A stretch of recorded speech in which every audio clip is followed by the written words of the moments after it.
새벽 기도 드리면서 반려성교회 또 헌신 예배로 함께 참여해 주셔서 감사하고요. 그도 새벽에 나와서 소프라노 할 때 화음 엮는 이런 헌신 예배도 많지 않습니다. 새벽에 나와서 제가 아는 어떤 교회는 새벽에 나와서 뭐 찬양하려고 하는데 뭐 어른이나 젊은이나 상관없이 새벽에는 목소리 안 나온다고 해서 절대 그런 일을 할 수 없다는 그런 교회도 제가 봤는데, 저희 교회는 새벽에 나와서 찬양하는 것뿐만 아니라 화음까지 였으니 반려성교회, 또 반려성교회는 8보다 한 사람 오늘 더 9명 나왔지 않습니까? 우리 박수로 한번 같이 위로 격려해 주시기 바랍니다. 예, 감사합니다. 오늘 계속해서 우리 새벽 기도에 함께 나누는 말씀 고린도전서 말씀인데, 오늘 2장을 우리가 같이 보면서 하나님 은혜를 나누도록 하겠습니다. 자, 1절 2절 제가 한번 더 봉독해 드리겠습니다. 형제들아, 내가 너희에게 나아가 하나님의 증거를 전할 때에 말과 지혜의 아름다운 것으로 아니하였나니, 내가 너희 중에서 예수 그리스도와 그가 십자가에 못 박힌 것 외에는 아무것도 알지 아니하기로 작정하였습니다. 이제 여기에서 사도 바울의 굳은 신앙의 결심을 보게 되는데요. 바울이 이제 복음을 전할 때에 말과 지혜의 아름다운 것으로 하지 않았다. 자, 이 말과 지혜가 지금 계속해서 고린도전서 1장에서도 나오고, 어제 아래 제가 지금 고린도전서 1장 우리가 3일에 걸쳐서 살펴봤지 않습니까? 그런데 이 고린도 교회에 말과 지혜의 은사가 있었다. 그러니까 말과 지식의 은사가 충분했던 많이 있었던 그런 교회였고, 또 이 당시 이제 고린도가 이 고린도라는 이 지역이 있는 그 국가, 그러니까 정확히 말하면은 헬라, 그 그리스죠. 그러나 그 당시 이 그리스는 로마 제국이 다 다스리고 있었으니까, 이 로마 제국이 다스리고 있는 그 모든 국가, 또 그 로마 제국이 다스리고 있었지만 그 콘텐츠, 그 어떤 지식이나 문화나 철학이나 사상이나 이 모든 것은 사실 그리스에서 나온 것입니다. 그래서 어떻게 보면은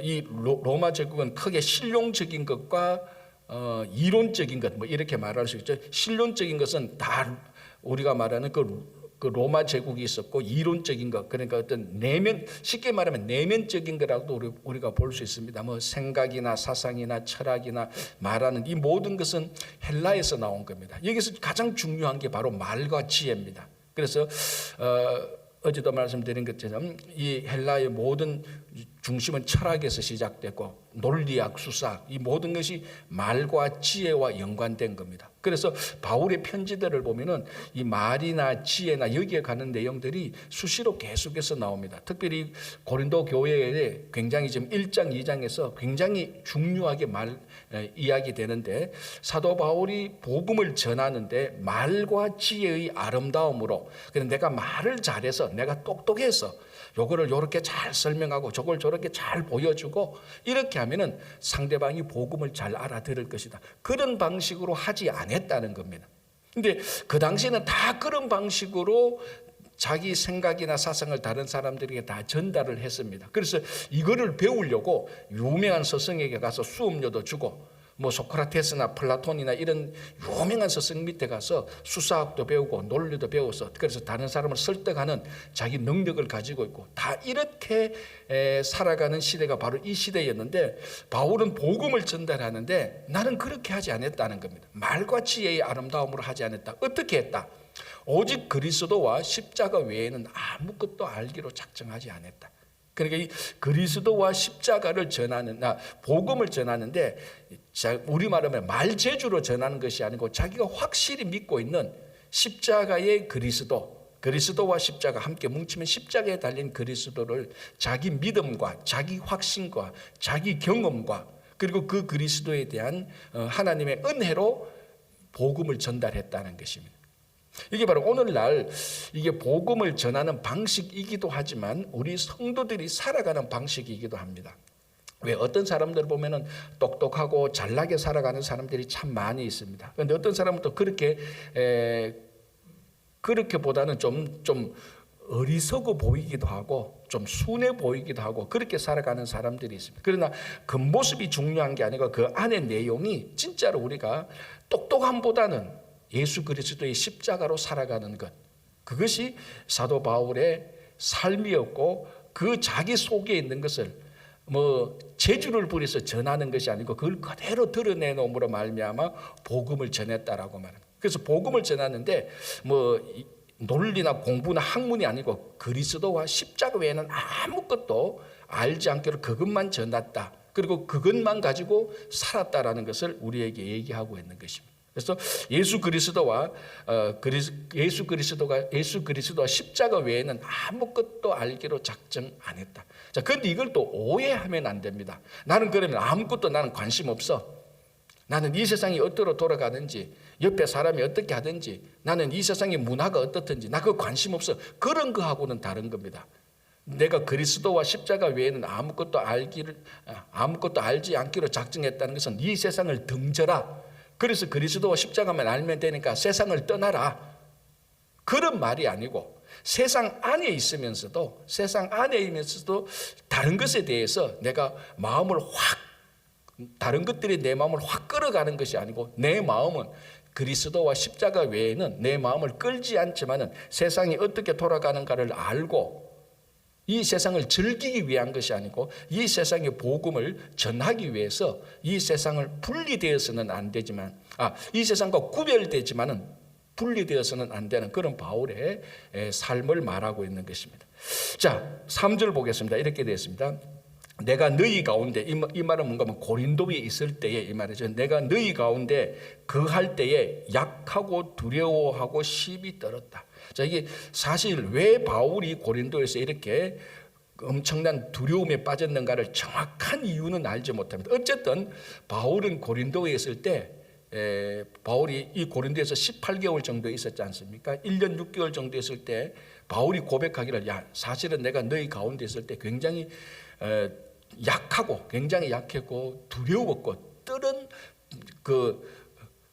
떨고 있었다. 아마 그래서 어떤 사람들은 바울이 고린도에 있을 때 몸이 굉장히 약한 건강 상태로 보기도 하고 어떤 사람은 심리적인 상태로 보기도 하고 어떤 사람은 이 고린도가 이제 바로 아덴에서 복음을 전하고 우리 사도행전을 보면 아덴에서 복음을 전하고 고린도에 와서 복음을 또 전하는데 사실은 아덴에서 바울이 굉장히 복음을 전했는데 우리가 객관적으로 보면은 복음을 전했음에도 불구하고 그에 대한 효과는 다른 지역보다 효과가 좋지 않았습니다. 그래서 아마 그때는 어떤 심리적인 복음을 전했는데 이 복음이 왜 사람들이 이만큼 안 받아? 어떤 그런 복음 전하는 데 대한 효과에 대해서 복음 전하는 데 효과에 대한 낙담, 내면적인 심리 상태 또는 건강 상태 아니면 고린도 그 도시, 이 고린도시가 굉장히 그 무역 도시고 항구 도시이기 때문에 굉장히 흥행했고 번창했습니다. 어쩌면 또 그런 도시에 대한 위압감, 하여튼 이렇게 여러 가지로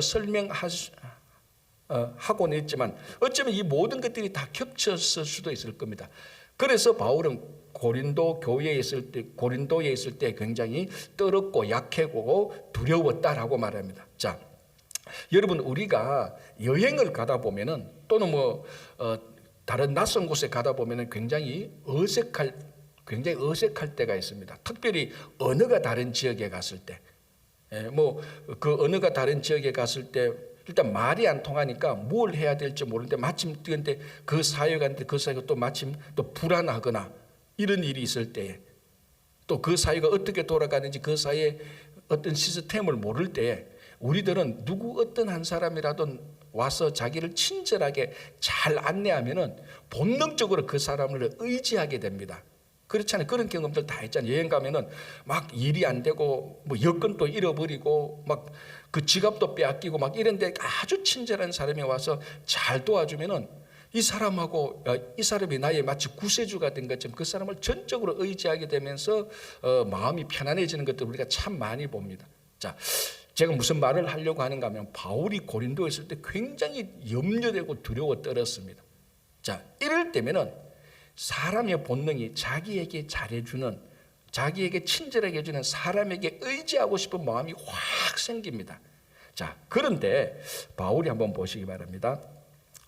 4절에 내 말과 내 전도함이 설득력 있는 지혜의 말로 하지 아니하고 다만 성령의 나타나심과 능력으로 하여. 자, 이제 드디어 사도 바울이 성령을 말하기 시작하는 겁니다. 자, 그래서 고린도전서 2장에서는 이제 하나님의 지혜가 성령에 있고 성령이 아니고서는 하나님의 지혜를 알 수 없다고 말합니다. 그러니까 이 낯선 곳에 가서 모든 것이 막 어색하고 불안하고 염려되고 걱정될 때, 이런 때조차도 바울은 어떤 사람이나 어떤 능력이나 어떤 똑똑함을 의지하지 않고 성령을 의지했다는 것입니다. 여러분, 이게 참 우리가 실제적으로 낯선 곳에 가거나 자기를 공격하거나 자기에게 이상하게 말을 하거나 자기 아주 불친절하게 대하는 그곳에 가서 진짜 이 모든 것을 다 제껴놓고 성령으로 의지한다는 것은 참 쉽지 않습니다. 그죠? 참 쉽지 않. 그때 누가 와서 잠깐만 친절하게 해주면 그 사람한테 마음을 열고 그 사람한테 의존하는 힘이 확 생깁니다. 그런데 바울은 그럼에도 불구하고 자기가 굉장히 두려움에 떨고 있었음에도 불구하고 오직 하나님의 영에만 의지하고 어떤 자기 능력과 어떤 사람에 의지 안 하고 거기에 있었다라고 얘기하면서 이제 드디어 바울이 성령을 얘기하는 겁니다. 자, 그래서 이제 고린도전서 2장 5절 6절부터 가면 이제 본격적으로 성령을 얘기하기 시작하는데요. 자, 5절 한번 보겠습니다. 너희 믿음이 사람의 지혜에 있지 아니하고 다만 하나님의 능력에 있게 하려 하였노라. 6절 그러나 우리가 온전한 자들 중에서는 지혜를 말하노니 이는 이 세상의 지혜가 아니요 또 이 세상에서 없어질 통치자들의 지혜도 아니라. 자, 지금 바울은 지혜를 좋아합니까? 안 좋아합니까? 아까 앞에서 나는 말과 지혜의 아름다움으로 하지 않았다 그랬습니다. 자, 그런데 또 이제는 6절에 그러나 우리가 온전한 자들 중에서는 지혜를 말하노니. 아니, 말과 지혜의 아름다움으로 안 한다 그래 놔놓고 이제는 또 온전한 자들 성도들 가운데 내가 지혜를 말한다라고 말합니다. 바울은 지혜를 좋아하는 사람입니까? 안 좋아하는 사람입니까? 제 대답은 항상 이것도 맞고 저것도 맞고. 바울이 말과 지혜의 아름다움으로 안 했다는 것은 세상의 말과 지혜로 안 했다는 겁니다. 그러나 내가 너희들에게 지혜를 말한다는 것은 이제 6절 이후부터 보면 하나님의 지혜를 말하겠다라고 말합니다. 바울은 지혜를 쉽게 말하면 세상의 지혜는 바울은 그들도 보지도 않습니다. 뭐 철학이니 논리니 수사학이니 그거 바울도 다 공부했던 사람이에요. 바울은 헬라도 공부했고 율법도 공부했는 사람이에요. 그건 이제는 부활하신 예수 그리스도를 만나고 난 다음에 거기는 전혀 의존하지 않습니다. 말과 지혜의 아름다움으로 아무리 해봐도 그게 그리스도와 십자가를 전하는 능력이 안 된다는 것을 알았습니다. 그럼에도 불구하고 지혜를 말하는 것은 하나님의 지혜를 말하는 것입니다. 그래서 여기서 이제 보면 하나님의 지혜와 연관된 게 이제 크게 두 가지가 나옵니다. 첫 번째는 십자가에 달린 그리스도와 성령을 얘기하는 겁니다. 그래서 이제 6장 7절, 8절, 9절, 10절 보면은 이 하나님의 지혜가 무엇인가 하면은 십자가에 달린 그리스도라고 말을 합니다. 자, 8절 볼게요. 이 지혜는 이 세대의 통치자들이 한 사람도 알지 못하였나니. 이 지혜는 하나님의 지혜는 이 세상의 통치자들 황제나 가장 똑똑하다고 말할 수 있는 그런 사람들, 권력 있는 사람들 한 명도 이 하나님의 지혜를 알지 못했다. 왜 알지 못했을까요? 자, 이제 그 뒤에 내용 보면은 이 하나님의 지혜는 오직 성령으로만 알 수 있는데 이 세상의 통치자들이 지혜를 그 성령을 통해서 아는 게 아니고 자기 똑똑함과 자기 능력으로 알고자 했으니 하나님의 지혜는 성령이 아니고서는 알 수 없으니 진짜 이 지혜를 세상의 통치자들이 알지 못했다고 말합니다. 자, 다시 8절 볼게요. 이 지혜는 이 세대의 통치자들이 한 사람도 알지 못하였나니 만일 알았더라면 영광의 주를 십자가에 못 박지 아니하였으나. 제가 방금 얘기했죠. 이 지혜는 두 개하고 연관이 있습니다. 하나는 십자가에 달린 그리스도고 하나는 성령입니다. 그래서 성령께서 하나님의 지혜를 알도록 해주는데 그 하나님의 지혜의 내용이 뭔가 하면은 십자가에 달린 그리스도라는 것입니다. 그래서 바울은 우리에게 비밀이 있다고 말하는데 그 비밀이 뭔가 하면은 사실은 구원의 비밀인데 그 구원의 비밀의 핵심이 뭔가 하면 예수 그리스도입니다. 그러니까 제가 이렇게 설명하고 저렇게 설명했는데 간단하게 말하면은 하나님의 지혜는 예수 그리스도인데 예수 그리스도를 어떻게 알 수 있는가? 성령을 통해서 알 수 있다는 거예요. 그래서 이 세상의 통치자들이 진짜 지혜, 하나님의 지혜, 예수 그리스도를 알았더라면은 예수 그리스도를 십자가에 못 박지 않았을 것이라고. 이 세상의 통치자들이 왜 예수 그리스도를 알아보지 못했냐? 성령이 아닌 자기의 말과 지혜의 아름다움으로 하려고 했기 때문에 못 알아봤다는 것입니다. 그렇죠? 자, 10절 보겠습니다. 건너뛰었어요.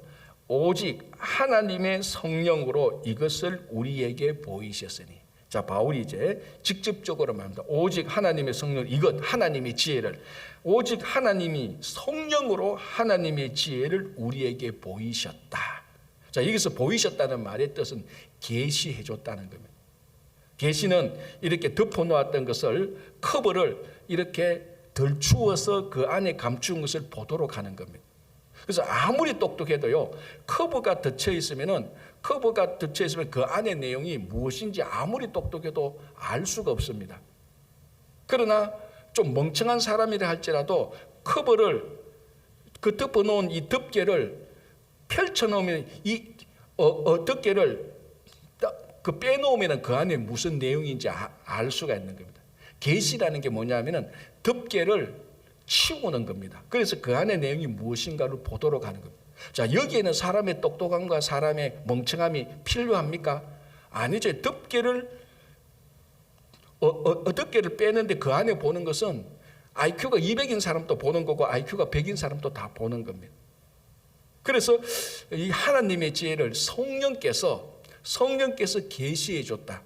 그래서 하나님의 성령으로 이것을 우리에게 보이셨다. 뭐 하나님의 지혜를 보이셨다. 자, 그게 뭔가 하면은 예수 그리스도라는 것입니다.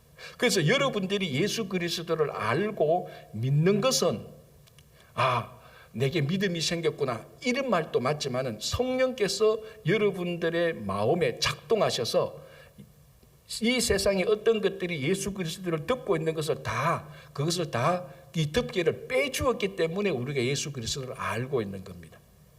그래서 자, 보십시오. 10절, 오직 하나님의 성령으로 하나님의 지혜를 우리에게 보이셨으니, 다른 말로 하나님께서 계시해 주셨으니 성령은 모든 것 곧 하나님의 깊은 것까지도 통달하시는. 하나님의 깊은 건 뭡니까? 이게 예수 그리스도라는 것.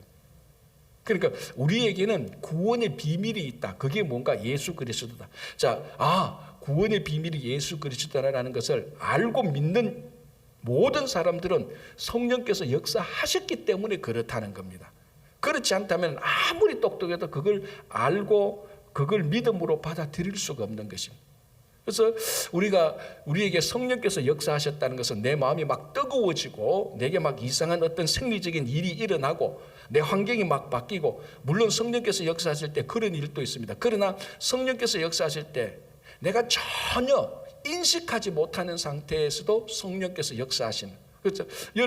여러분들이 처음 예수 그리스도를 믿은 날이 언젠가 아는 사람도 있고, 예를 들자면 우리가 청년회 때 막 설교 듣고 열심히 기도할 때, 그 수련회 끝나니까 내가 예수를 믿는단 말이죠. 그럼 이번 수련회 때 내가 예수를 믿게 되었구나. 그렇게 자기가 예수를 믿게 된 날짜를 어느 정도 짐작하고 아는 사람도 있습니다. 그런데 어느 날 보니까 내가 예수를 믿고 있는 거예요. 내가 언제부터 예수를 믿었지? 그 날짜를 정확히 찝지 못하는 사람들이 태반입니다. 자, 권사님, 언제 날짜 집어서 내가 그때부터, 오늘 요 날부터 이제 예수 믿기 시작한다, 그렇게 되는 거 있습니까? 여러분은 몰라도 저는 어느 날 눈 뜨니까, 어느 날 보니까 내가 교회를 다니고 있는데 예수를 믿고 있네. 내가 언제부터 예수를 믿었지? 내가 그 날짜를 못 정하겠다. 그래서 옛날에 구원파가 이걸 노렸잖아요. 당신 구원받았습니까? 예. 언제 구원받았습니까? 모르겠는데. 그럼 그 구원 아니야. 그 진짜 구원 아니야. 다시 우리한테 와서 구원받아. 그게 바로 구원파가 사람들한테 접근했던 묘한 방식이었어요. 내가 구원받은 날짜 모른다고 해서 구원 안 받은 겁니까? 아니잖아요. 자, 가장 쉽게 반대로 보십시오. 자, 여러분들이 독을 먹으면 죽습니까? 안 죽습니까? 죽죠. 그런데 독을 언제 먹었는지 날짜 알고 모르고 하고 상관이 있습니까? 상관없습니다. 내가 독을 언제 먹었는지 내가 몇 시에 독을 먹었는지 안 먹었는지 상관없이 독을 먹으면 죽는 거예요. 날짜 시간하고 상관없습니다. 구원도 똑같습니다. 내가 언제 구원을 받았지? 날짜 몰라도 구원받은 확신이 있으면 구원받은 겁니다. 그런데 이제 옛날에 구원파가 들어와가지고 내가 구원받은 날짜 모르니까 그 구원 가짜야. 그래서 다시 구원받아야 돼. 그래서 구원파로 막 데리고 갔던 겁니다. 자, 무슨 핵심이 뭔가 하면은 우리가 성령께서 우리에게 역사하실 때 내 마음이 막 뜨거워질 때도 있습니다. 있고 지금 내게 진짜 성령께서 역사하고 내 마음이 굉장히 기쁘고 즐거워지는 거나 그런 일도 있을 수 있습니다. 그러나 성령께서 역사해도 내가 알지 못하는 사이에 성령께서 역사해서 자연적으로 예수 그리스도를 믿게 하는 일도 굉장히 많습니다. 그래서 여러분들이 예수를 믿고 있다?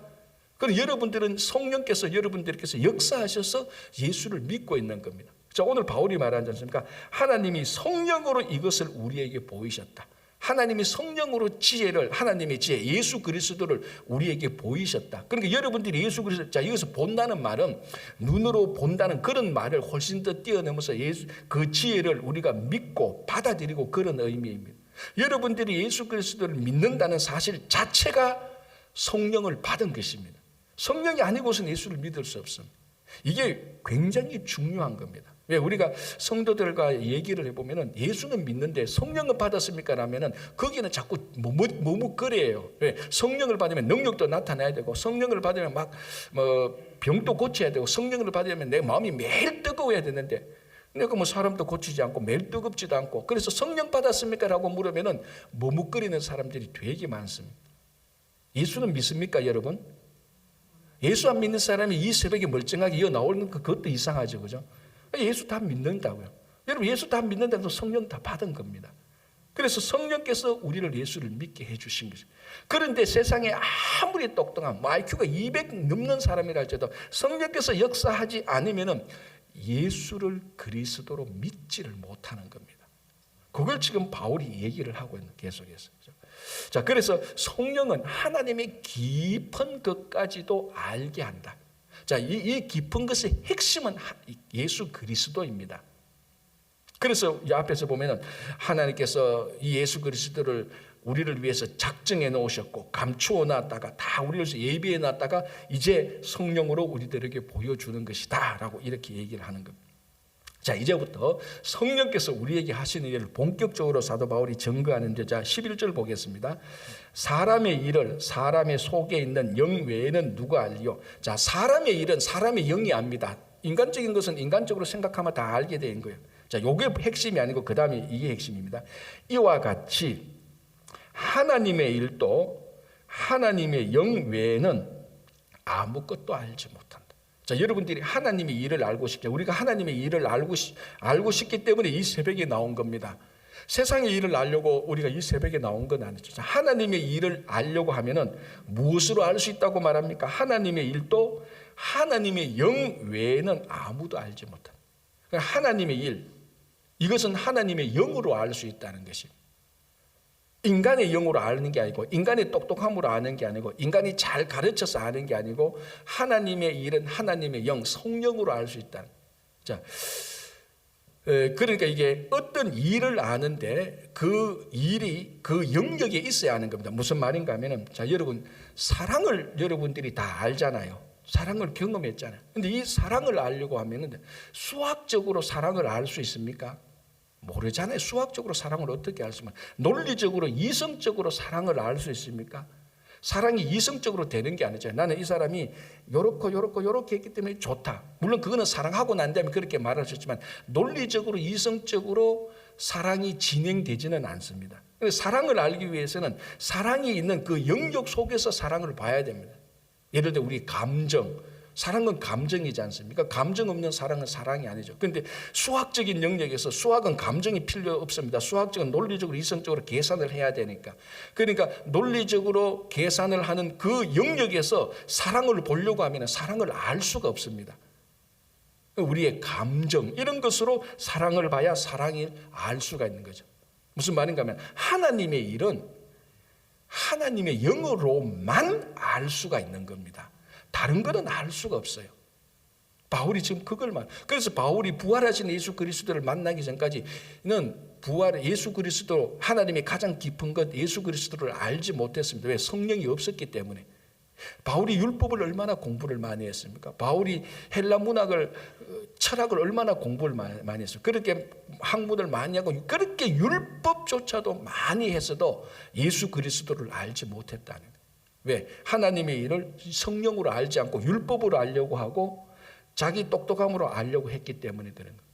그래서 우리가 가끔 그 전도를 하다 보면은 너무나 착하고 너무나 인격적으로도 좋고 너무나 똑똑한 사람인데도 예수 그리스도를 전하면 그 사람이 예수 그리스도를 믿는 것에서는 머뭇머뭇거리는 사람들이 꽤 있습니다. 왜 그럴까요? 성령의 역사입니다. 그게 성령께서 역사하는데 자기가 성령을 받지 않으면은 그리스도를 받지 못하는 거죠. 하나님의 일을 알지 못하는 거죠. 그렇죠? 그래서 결국은 한 사람이 성도냐 아니냐, 우리가 말하면 한 사람이 크리스찬이냐 아니냐는 결정짓는 것은 이 사람에게 성령이 있어서 영적인 사람이냐 아니냐, 결국 그겁니다. 결국은 물론 우리가 영적인 사람이라고 해서 매사 하는 말이 완벽하고 내 하는 일이 완벽하게 도덕적으로 윤리적으로 그렇지는 않습니다. 우리가 성령을 받아도 우리가 실수를 합니다. 우리가 성령이 문제가 있어서가 아니고 우리가 문제가 있어서 그런 거예요.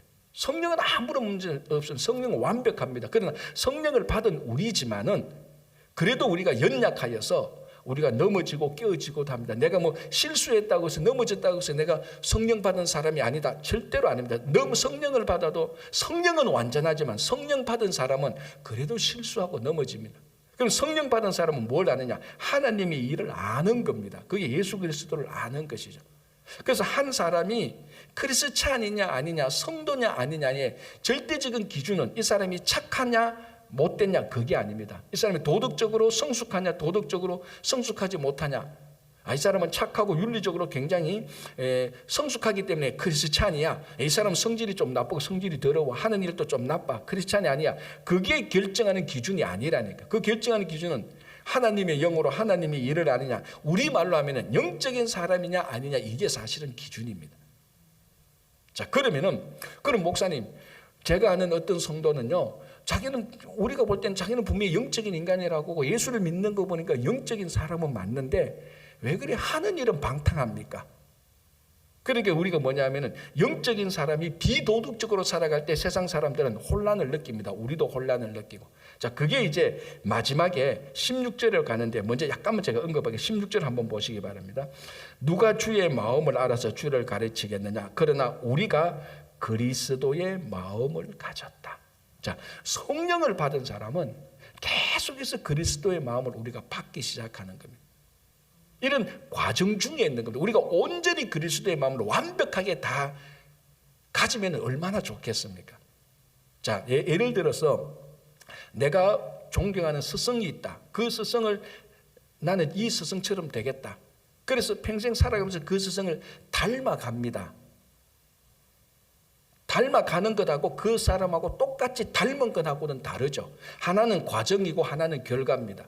우리가 성도가 성령 받고 살아간다는 것은 예수 그리스도를 닮아가는 과정입니다. 그 과정 가운데 이 과정은 완벽하지 못하니까 과정 가운데 넘어지기도 하고 시험 들기도 하고 후퇴하기도 하는 겁니다. 그러나 중요한 것은 그 과정 중에 있느냐 없느냐, 이게 중요한 것이죠. 그러나 아무리 똑똑한 사람이라도 이 과정 중에 없으면은 크리스찬 성도가 아니죠. 성령이 없으니까. 그래서 하나님의 일은 하나님의 영 외에는 아무도 알지 못한다. 하나님의 영이 있는 사람이 성도입니다. 자, 우리가 한 발자국 더 나와서 교회가 교회답게 되는 가장 중요한 건 뭡니까? 교회는 이 세상의 다른 어떤 기관이나 제도하고 달리 교회는 영적인 기관입니다. 그래서 교회가 아무리 사람이 많이 모이고 교회가 아무리 이 세상에 선한 일을 한다 할지라도 그 교회에 성령께서 없다면 그거는 교회가 아닙니다. 자, 여러분, 교회 외에 이 세상에 많은 기관과 제도가 있습니다. 좋은 일을 하는 사람들 되게 많아요. 좋은 일 하는 사람이나 제도나 기관들 되게 많습니다. 뭐 NGO 같은 경우는 이 세상에 그 어렵고 힘든 사람한테 가서 자기들한테 많이 돕잖아요. 그런 기관이 나쁘다는 말은 절대로 아닙니다. 그러나 교회라고 말을 할 때 교회의 가장 기본은 교회가 영적인 기관이냐 아니냐, 이것이 판가름 나는 겁니다. 성령께서 함께 하시는 교회가 진짜 교회입니다. 자, 그럼 성령께서 함께 하시는 교회는 문제가 하나도 없느냐? 천만에. 성령께서 함께하는 교회이기도 하지만 성령께서 함께하는 사람이 연약해서 넘어지기도 하는 것처럼 성령께서 함께하는 교회도 문제는 있습니다. 중요한 건 뭐냐? 성령께서 함께하는 사람과 성령께서 함께하는 교회에 문제가 있어도 중요한 건 뭐냐? 성령께서 교회와 그 사람을 인도할 때에 거기에 자기 자신을 맡기고 따라간다는 것입니다. 그게 세상 사람과 세상의 기관과 영적인 사람과 영적인 기관인 교회의 차이점입니다. 그래서 저 사람은 예수 믿는데 왜 저래 부족해? 예수 믿는데도 부족할 수 있습니다. 그러나 예수를 믿고 부족함에도 불구하고 끝까지 자기 삶을 성령께 의존하고 성령께서 인도하시는 대로 따라가느냐 안 따라가느냐, 이게 핵심이라는 것입니다. 그래서 하나님의 일은 하나님의 영 외에는 알 수 없습니다. 한 사람도 교회도. 그래서 한 사람의 영적인 사람이 되고 교회가 영적인 기관이 될 때 진짜 교회가 되고 진짜 성도가 되는 것입니다. 그렇죠? 자, 13절 끝부분을 보시면 지금 바울은 계속 이 말을 계속해서 반복하는데요. 13절 끝부분에 영적인 일은 영적인 것으로 분별한다. 영적인 것을 다른 것으로 분별하면 안 되죠. 영적인 것은 그 분별하는 기준이 같은 영적인 것이어야 되는 겁니다. 그렇죠? 영적인 것은 영적인 것으로 분별한다. 그래서 여러분들이 늘 우리가 영적인 성령의 사람이 되도록 기도하고 성령에 의존하고 성령을 사모해야 되는 거예요. 그래서 바울이 이제 고린도 교회, 그 문제 많은 고린도 교회에 드디어 이제 성령의 문제를 강력하게 얘기하고 있는 겁니다. 자, 14절 볼게요. 육에 속한 사람은 하나님의 성령의 일들을 받지 아니하니. 자, 이제 무슨 말인지 알겠죠? 이는 그것들이 그에게는 어리석게 보이며. 자, 육에 속한 사람들이 하나님의 일을 볼 때는 어떨 때는 되게 미련하고 어리석게 보입니다. 자, 이 말은 이미 앞에서 바울에서 1장에서 했어요. 자, 뭔가 하면요. 23절 보시기 바랍니다. 23절, 1장 23절. 우리는 십자가에 못 박힌 그리스도를 전하니 유대인에게는 거리끼는 것이요 이방인에게는 미련한 것이로다. 자, 여기서 유대인은 성령 받지 않는 유대인을 말하는 겁니다. 이방인 당연히 성령 받은 사람이 아니죠. 자, 우리는 십자가에 못 박힌 그리스도를 전한다. 자, 십자가는 하나님의 가장 깊은 것이고 하나님의 비밀이라고 말했습니다. 하나님의 영을 받은 성령을 받은 사람은 하나님의 비밀과 깊은 것이 예수 그리스도의 십자가고 그 십자가가 하나님의 지혜고 그 십자가가 우리의 구원한다는 것을 우리는 알고 믿고 있습니다. 자, 이것을 성령 받지 않는 유대인들에게 전하니 유대인들은 그걸 어떻게 받았다고요? 거리끼는 것, 스칸달론, 방해되는 것, 인생에 전혀 도움되지 않는 것으로 받았습니다. 그럼 이방인들, 헬라인들에게 이 예수 그리스도를 전하니 뭐라고요? 그것만큼 미련한 것이 없다.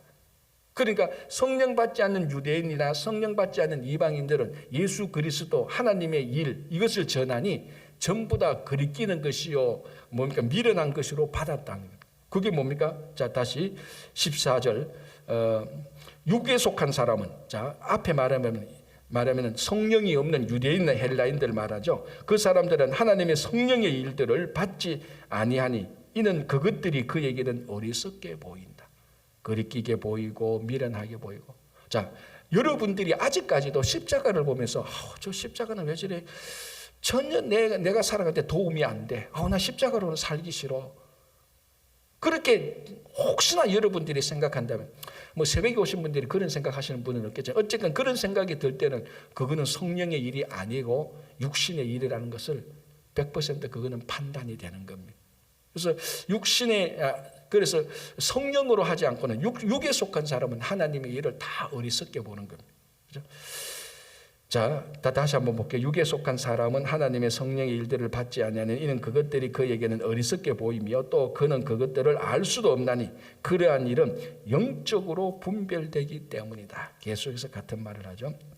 자, 신령한 자는 모든 것을 판단하나 자기는 아무에게도 판단을 받지 않는다. 자, 이 말이 사실은 자칫 우리가 이해하면 오해를 받을 수 있는데요. 신령한 자는 모든 것을 판단한다. 자, 여기서 신령한 자는 완벽하게 신령한 것을 말하는 겁니다. 완벽하게 성령으로 받고 한 사람은 누구로부터 판단받지 않죠. 누구를 판단할 수 있지. 자, 여기서 판단한다는 것은 정죄하고 심판한다는 말이 아닙니다. 성령으로 된 사람은 이 세상에 대해서 이것이 진리고 이것이 진실이고 이것이 구원이라고 말할 수 있는 판단 기준을 정해줄 수 있습니다. 그러니까 쉽게 말하면 교회는 세상으로부터 판단을 받지 않고 교회는 세상을 판단할 줄 알아야 되는 것이. 왜? 교회가 영적인 기관이니까. 그래서 교회가 이 세상에서 이렇게 살아야 됩니다, 저렇게 살아야 됩니다, 이것이 진리입니다라고 판단하는 기준으로 교회가 세상에 제시할 수 있는 것입니다. 한 성도가 성령의 사람이 될 때 세상에 믿지 않는 사람들 앞에 이것이 진리입니다, 이렇게 살아가야 됩니다라고 그것을 판단할 수 있는 기준을 제시할 줄 알아야 돼요.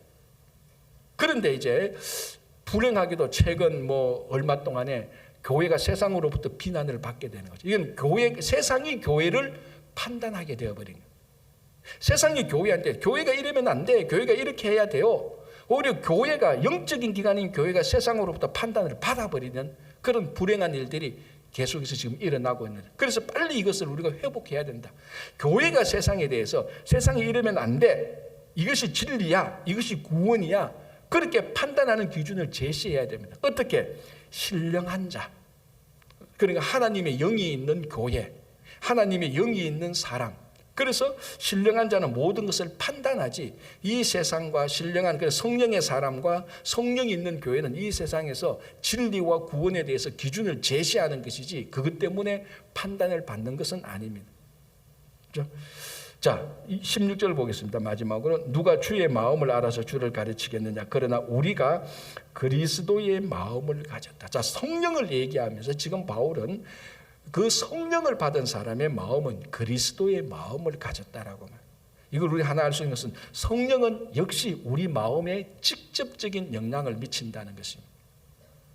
여러분, 에레미야를 보면 에레미야 선자가 뭐는가 하면은 세상에서 만물 가운데서 가장 부패하고 타락했던 것이 뭐라고 말했습니까? 인간의 마음이라 그랬습니다. 예레미야 한번 볼까요? 예레미야 우리 한번 예레미야 17장 9절 10절 한번 보시기 바랍니다. 예레미야 17장 9절 10절.